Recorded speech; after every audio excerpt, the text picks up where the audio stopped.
Join বন্ধুরা, আজকে আমরা 3Dর চোঙ এবং শঙ্কুর কোশ্চেন দেখবো। একটি সিলিন্ডারের বক্রপৃষ্ঠ তলের ক্ষেত্রফল কত হবে যদি ব্যাসার্ধ 28 সেন্টিমিটার ও উচ্চতা 21 সেন্টিমিটার হয়? প্রশ্ন দেখা শেষ। 5 সেকেন্ডে অ্যান্সার করব। কিভাবে? ব্যাসার্ধ কত? 28। তাহলে ডাইরেক্ট আমি লিখবো কত? 176। উচ্চতা কত? 21। 6 একে 6, unit digit 6। Right answer B option, 5 সেকেন্ডের মধ্যে অ্যান্সার। আচ্ছা, এই যে 5 সেকেন্ডের মধ্যে অ্যান্সার বলেছি, কিভাবে? আর এই যে 176 চলে এসেছে কিভাবে? ব্যাসার্ধ যদি 7 হয়, ব্যাসার্ধ 7, তাহলে পরিধি কত হয়ে যাবে? 44। ক্ষেত্রফল কত হয়ে যাবে? 154। যদি ব্যাসার্ধ 14 হয়, তাহলে পরিধি কত হয়ে যাবে? 88। ক্ষেত্রফল কত হবে? 616। এই যে বক্স, এই বক্সটা হলো ম্যাজিক বক্স। এই বক্সটা কি? Magic box.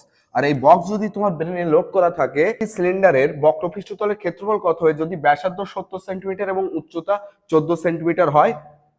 এই প্রশ্নটার রাইট অ্যান্সার কি হবে? A B C D. অবশ্যই তোমাকে কমেন্ট বক্সে লিখে জানাতে হবে।